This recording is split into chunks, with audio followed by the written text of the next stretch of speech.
পরিবর্তনে পশ্চিমবঙ্গে এবার ইডি এবং কলকাতা পুলিশের মধ্যে সমন্বয়ের জোর। কলকাতা পুলিশকে 7টি আর্থিক দুর্নীতি এবং তছরূপ মামলা সম্পর্কে তথ্য দিল ইডি। এই মামলাগুলির নতুন করে তদন্ত হবে। এর মধ্যে যেগুলির এফআইআর হয়নি সেগুলির নতুন করে এফআইআর করে তদন্ত চলবে। 7টি মামলার অধিকাংশই 2024 থেকে 2026-এর মধ্যে করা। আর সম্প্রতি এই নিয়ে কমিশনার সহ সমস্ত ডিসিদের সঙ্গে বৈঠক করেন ইডির জয়েন্ট ডিরেক্টর। আর সেখানে শিডিউল অফেন্সের বিষয়ে আলোচনা হয়েছে। ইডি এবং কলকাতা পুলিশ পৃথক পৃথক তদন্ত করলেও তথ্য আদান প্রদান নিয়ে সম্মতি মিলেছে দুপক্ষেরই। কলকাতা পুলিশ ও এনফোর্সমেন্ট ডিরেক্টরেটের আধিকারিকদের মধ্যে বৈঠক হলো লালবাজারে। যে বৈঠকে সিদ্ধান্ত নেওয়া হয়েছে যে কোনো কেসের পরিপ্রেক্ষিতে একে অপরের প্রতি সাহায্যের হাত বাড়িয়ে দেবে এই প্রত্যেকটি সংস্থা। কলকাতা পুলিশের পুলিশ কমিশনার সহ প্রত্যেকটি ডিসি সেখানে উপস্থিত ছিলেন এবং তার সাথে সাথে এনফোর্সমেন্ট ডিরেক্টরেটের জয়েন্ট ডিরেক্টর সহ ইডির টিম তারাও সেখানে উপস্থিত ছিলেন। মূলত শিডিউল অফেন্সের বিষয় নিয়ে যেমন আলোচনা হয়েছে, তার সাথে সাথে জানা যাচ্ছে যে ইডির তরফ থেকে 7টি এরকম কেসের বিষয়ে তথ্য দেওয়া হয়েছে লালবাজারকে, যে কেসগুলো তারা মনে করছেন যে পুলিশের তরফ থেকে কলকাতা জুরিডিকশনের মধ্যে থাকা এই কেসগুলো তদন্ত করা উচিত। এর মধ্যে থেকে বেশ কয়েকটি এফআইআর আগে থেকেই রয়েছে, যেগুলোর তদন্ত ইতিমধ্যে দেখছে ডিটেকটিভ ডিপার্টমেন্ট। এরকম অনেক কেস হয়েছে যেগুলোর এফআইআর হয়নি, আবার এফআইআর হয়েছে সেরকম তদন্তে অগ্রগতি নেই। এই কেসগুলো পুনরায় বিচার করা হবে যে এই কেসগুলোর ম্যাটার কি রয়েছে, এমনটাই পুলিশ সূত্র থেকে জানা যাচ্ছে। খতিয়ে দেখা হবে যে আর্থিক দুর্নীতি এবং আর্থিক তছরূপের বিষয়গুলো যেগুলো অভিযোগ হিসেবে উঠে এসছে বা ইডির তদন্তে উঠে এসছে, এগুলো রিপোর্ট আকারে আদালতে পেশ হয়েছে, সেগুলো খতিয়ে দেখা হবে বলে সূত্রে জানা যাচ্ছে। অন্যদিকে ইডির বিভিন্ন তদন্ত করতে গিয়ে তাদের কলকাতা পুলিশের সহযোগিতা, বিভিন্ন তথ্য পেয়ে সেই সহযোগিতা তাদের প্রয়োজনীয়তা থাকে, যেটা বিগত দিনে তারা পাননি বলে পুলিশের কাছে জানিয়েছেন। সেইগুলো ইতিমধ্যে তাদের তরফ থেকে চাওয়া হয়েছে এবং তারা ইডি সূত্রে যেটা জানা যাচ্ছে যে পুলিশের কাছ থেকে তারা সেই আশ্বস্তও হয়েছেন। এই যে ইডি দপ্তর, সেই ইডি দপ্তরে আগামী দিনে কলকাতা পুলিশের সঙ্গে ইডির আধিকারিকদের বৈঠক হবে এমনটাই জানা যাচ্ছে।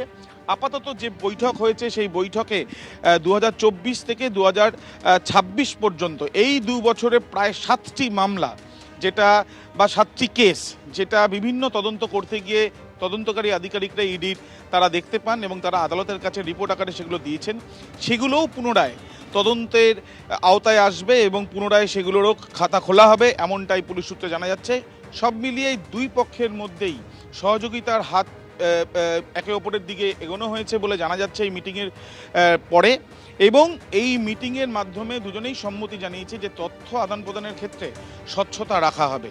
ক্যামেরা প্রবীর সামন্তর সাথে আবির দত্ত, এবিপি আনন্দ।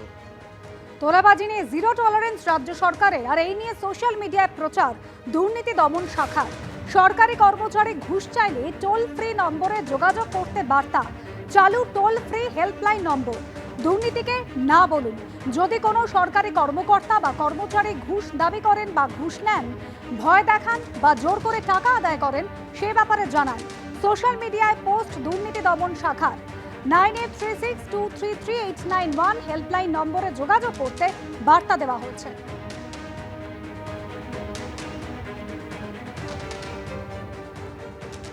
দুর্নীতিকে না বলুন, এই মর্মেই এবার সোশ্যাল মিডিয়াতে প্রচার শুরু করলো দুর্নীতি দমন শাখা। আমরা দেখতে পাচ্ছি যে সোশ্যাল মিডিয়ায় পশ্চিমবঙ্গ সরকারের তরফ থেকে এই দুর্নীতি দমন শাখা অর্থাৎ এসিবির তরফ থেকে এই যে প্রচার করা হচ্ছে, যেখানে স্পষ্টত বলা হচ্ছে দুর্নীতিকে না বলুন। Helpline number 9836233891। এছাড়াও ইমেল অ্যাড্রেসও দেওয়া হয়েছে acbwb@nic.in। এই যে নাম্বার দেওয়া হয়েছে মোবাইল নাম্বার, হেল্পলাইন নাম্বার, সেখানে পরিষ্কারভাবে তার সাথে সাথে বলা হয়েছে এখানে যে যদি কোনো সরকারি চাকুরে বা সরকারি চাকরি করেন এরকম কোনো কর্মী ঘুষ চান, তাহলে এই নাম্বারে যে কোনো মানুষ তারা জানাতে পারবেন।